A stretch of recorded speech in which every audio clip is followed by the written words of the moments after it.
पंकज, एक फेज का चुनाव तो हो गया, मतदान हो गए, अब बारी है सेकंड फेज की वोटिंग की, जो कि 5 दिसंबर को होना है। 93 सीटों की बड़ी चुनौती है बीजेपी के सामने भी और दूसरी पार्टियों के सामने भी।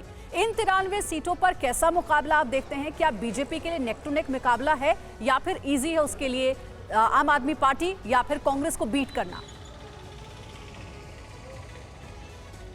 देखिए, 2017 के विधानसभा चुनाव के नतीजों के हिसाब से देखें तो 93 सीटों पर जहाँ दूसरे चरण में मतदान होना है वो अधिकतर शहरी इलाके हैं। उसमें अगर बड़ौदा जैसी जगह देख लें, अहमदाबाद गांधीनगर देख लें, जहाँ बीजेपी ने बहुत अच्छा प्रदर्शन किया था, और वो इलाके जहाँ पर कांग्रेस को बढ़त मिलने की बात कही जा रही थी, जो आमतौर से ग्रामीण और आदिवासी वाले इलाके कहे जाते हैं, वहाँ मतदान हो गया है। तो मुझे लगता है पहले राउंड के मुकाबले में देखें तो सेकेंड राउंड जो है वो बीजेपी के लिए कम से कम कंफर्ट जोन वाला चुनाव रहेगा।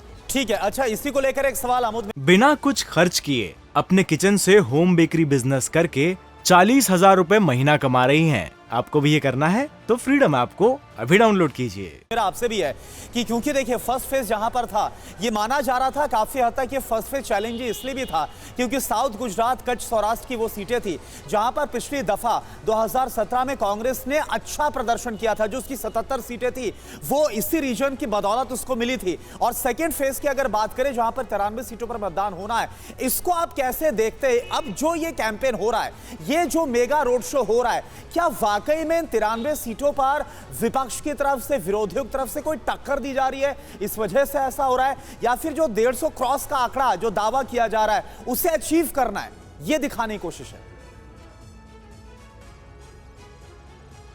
देखिए करुणा, जहाँ तक पहले फेज की बात है उसको पहले बता दूं कि उसमें बीजेपी का प्रदर्शन पिछली बार निश्चित तौर पे अच्छा नहीं रहा, और खास करके आदिवासी बहुल जो इलाके हैं, जो आदिवासियों के लिए 27 सीट है, बीजेपी उसमें सिर्फ 8 जीत पाई थी। कांग्रेस ने 17 सीटें जीती थी और 2 बीटीपी को मिला था। तो वहाँ पे कांग्रेस और बीटीपी की मिली भगत से वो चुनाव लड़ती थी और कांग्रेस बेहतर प्रदर्शन भी किया। इस बार कांग्रेस और बीटीपी का अपना कोई वहाँ अलायंस नहीं है और बीटीपी कमजोर हालत में है। एक उसकी सीट जो है पिता पुत्र जो जीतते हैं 2 सीटों पर, वहाँ भी इस बार संकट जरूर है खड़ा हुआ, बीजेपी ने खड़ा किया है। और बाकी सीटों पर मुस्तैदी के साथ बीजेपी चुनाव लड़ रही है। किस तरह से प्रधानमंत्री ने जाकर उस इलाके में आदिवासी अस्मिता को जगाया चुनाव से पहले, आपने देखा होगा। और जहाँ तक बात सेकंड फेज की है, सेकंड फेज मजबूत फेज है बीजेपी के लिए, और निश्चित तौर पर 93 जो सीटों पर चुनाव होना है, बीजेपी उसको लेकर और बेहतर प्रदर्शन कैसे कर सकती है इसकी तैयारी में लगी। और ये बेहतर प्रदर्शन का एक तरह से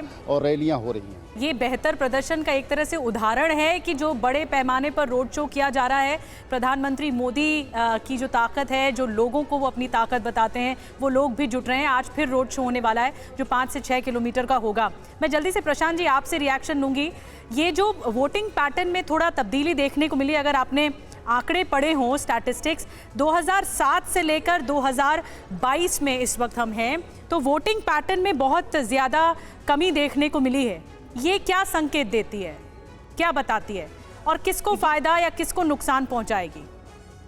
कम वोटिंग परसेंटेज मुझे लग रहा है रूलिंग पार्टी के फेवर में होता है हर हमेशा, क्योंकि अगर कोई विरोध का सूर है, अगर कोई बहुत बड़ी नाराजगी है, तो लोग खुल के बाहर आएंगे और ज्यादा से ज्यादा वोटिंग करेंगे और कराएंगे। विपक्ष वाले की इतनी मेहनत होती है, लेकिन यहाँ पर वो दिखता नहीं। इसका मतलब ये बहुत क्लियर है कि जो कमिटेड वोटर्स है, जो लाभार्थी है, जो बेनिफिशियरी है, कि भाई सरकार ने काम किया और बीजेपी के पास ये उसकी एक इकोसिस्टम है, उसके कार्यकर्ता हर घर तक पहुंचे हुए हैं। तो वो लोग ने जिन्होंने बाहर निकाला है, जो कार्यकर्ता को जो बूथ जो उनकी जो पेज कमेटी है, उनको जो रिस्पॉन्सिबिलिटी दी है, भाई तेरे पेज के कमेटी के 30 मेंबर को वोट डलवाना तेरी जिम्मेदारी है, तो उन्होंने वो जिम्मेदारी यहाँ पर खत्म की है, अच्छी तरह निभाई है, वो दिखता है। इसीलिए परसेंटेज जो हुआ है वो कमिटेड बीजेपी वोट शेयर का हुआ है। अगर विपक्ष का या कोई और, मतलब तीसरी पार्टी भी थी, अगर तीसरी पार्टी होती तो उसके परिवर्तन होने का है। और बिल्कुल, तो जो वोट परसेंटेज है, टर्नआउट है, काफी कुछ रिफ्लेक्ट करता हुआ नजर आता है।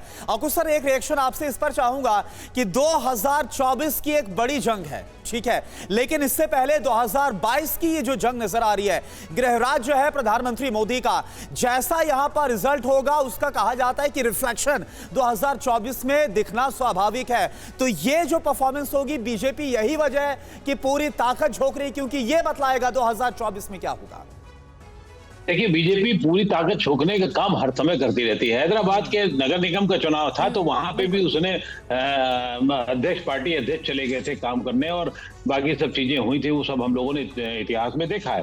बीजेपी के लिए कोई चुनाव, लेकिन ये चुनाव ऐसा है जो मुझे लगता है कि 2024 के लिए लीग मैचेस की शुरुआत हुई गई है, और लीग मैचेस यहीं से शुरू होते हैं। तो ये चाहते हैं कि ये इस लीग मैच की, इस मेगा लीग मैच का पहला और शो अस्मिता होगा, का भी तो सवाल है ना, वो 10-0 अक्कू से जी, 10-1 से जीतना चाहते हैं। सवाल अस्मिता का भी तो है।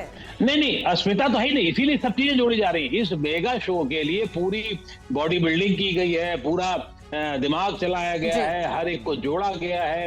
एक बोर्ड पर तुम यहाँ खेलोगे, तुम यहाँ खेलोगे, तुम यहाँ खेलोगे, फिर तुम गोल करोगे, फिर अगर मान लीजिए गोलकीपर मजबूत है तो फिर रिबाउंड कैसे किया जाएगा।